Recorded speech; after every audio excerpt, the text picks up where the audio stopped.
Assalamualaikum warahmatullahi wabarakatuh. Pertama-tama, marilah kita senantiasa bersyukur atas limpahan rahmat dan nikmat yang Allah berikan kepada kita, yang telah memberikan banyak nikmat kepada kita, nikmat iman dan nikmat sehat. Tak lupa sholawat serta salam tak henti-hentinya kita haturkan kepada Rasulullah Sallallahu Alaihi Wasallam, yang kita tunggu syafaatnya di hari kiamat nanti. Semoga kita termasuk golongan umat yang mendapatkan syafaatnya kelak. Amin. Kisah Nabi Syits memang tidak tercantum di dalam Al-Quran, namun kisah tentang Nabi Syits ini bisa ditemui dalam riwayat-riwayat ulama. Nabi Syits alaihi salam merupakan keturunan dari Nabi Adam alaihi salam yang memiliki kecerdasan dan penguasaan ilmu, serta memiliki kebijaksanaan yang sangat luar biasa. Nabi Syits ditunjuk oleh Nabi Adam alaihi salam sebagai penerusnya untuk memimpin umat manusia, agar selalu taat dan patuh serta selalu beriman kepada Allah Subhanahu wa Ta'ala. Sebagai seorang Nabi, Syits alaihi salam menerima perintah-perintah dari Allah yang tertulis dalam 50 suhuf atau sahifah.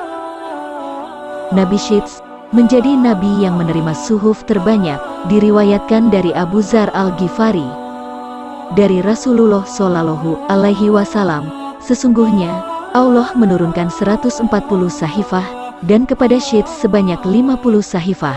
Tarikh At-Tabari 1 atau 152. Pesan Adam alaihi salam kepada Nabi Syits. Sebelum Nabi Adam alaihi salam wafat, beliau sempat menderita sakit beberapa hari.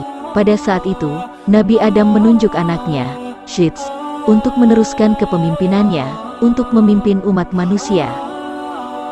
Selain itu, Nabi Adam juga memberikan 5 pesan kepada Nabi Syits. Lihat kitab Mukasyafatul Qulub, halaman 87.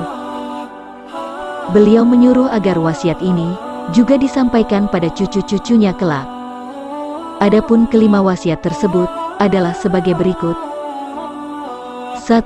Jangan pernah merasa aman hidup di dunia, karena aku yang pernah hidup di surga dengan tenang pun dikeluarkan daripadanya. 2. Jangan selalu ikuti kemauan istri kalian, karena sebab mengikuti kemauan istriku dan memakan buah hul, aku dihinggapi penyesalan. 3. Sebelum bertindak, maka pikirkanlah dengan matang-matang akibat yang ditimbulkan. Andai kata aku berpikir akibat kelakuanku, maka pastinya aku tidak akan ditimpa musibah ini, dikeluarkan dari surga. 4. Ketika hati kalian amat cinta pada sesuatu yang negatif, maka jauhilah, karena ketika aku makan buah huldi, hatiku memaksa untuk memakannya. Aku tidak mengabaikannya, sehingga menyesal setelahnya. 5. Bermusyawarahlah dalam menentukan suatu perkara, karena aku dulu tidak bermusyawarah terlebih dahulu dengan para malaikat sehingga aku ditimpa penyesalan. Wasiat dari Nabi Adam itu selain menjadi nasihat bagi Nabi Syits, tentu juga menjadi nasihat untuk kita semua, agar mengamalkan nasihat-nasihat tersebut. Perang pertama di dunia, Syits telah diwasiati untuk memerangi saudaranya, Qabil. Dia pergi untuk memerangi Qabil, dan akhirnya perang itu pun berkecamuk. Itulah perang pertama yang terjadi antara anak-anak Adam di muka bumi. Dalam peperangan itu, Syits memperoleh kemenangan, dan dia menawan Qabil. Qabil sebagai tawanan berkata, "Wahai Syits, jagalah persaudaraan di antara kita." Syits berkata, "Mengapa engkau sendiri tidak menjaganya? Engkau telah membunuh saudaramu, Habil." Kemudian Qabil ditawan oleh Syits. Kedua tangannya dibelenggu di atas pundaknya, dan dia ditahan di tempat yang panas sampai meninggal. Anak-anak Qabil bermaksud menguburkannya. Tiba-tiba iblis datang kepada mereka. Dalam rupa malaikat, iblis berkata kepada mereka, "Jangan dikubur di dalam bumi." Iblis membawakan 2 batu hablur yang telah dilubangi tengah-tengahnya. Dia menyuruh mereka memasukkan Qabil ke dalam ruang antara 2 batu hablur itu, memakaikannya pakaian terindah dan meminyakinya dengan ramuan-ramuan tertentu, sehingga dia tidak akan mengering.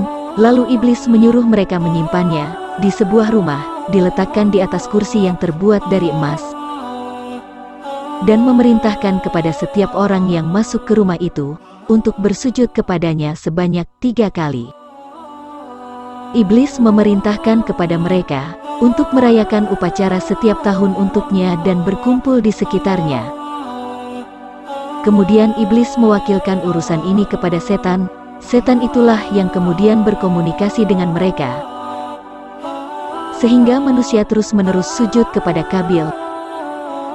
Kabil dan keturunannya, inilah yang pertama kali menyembah api atas perintah iblis.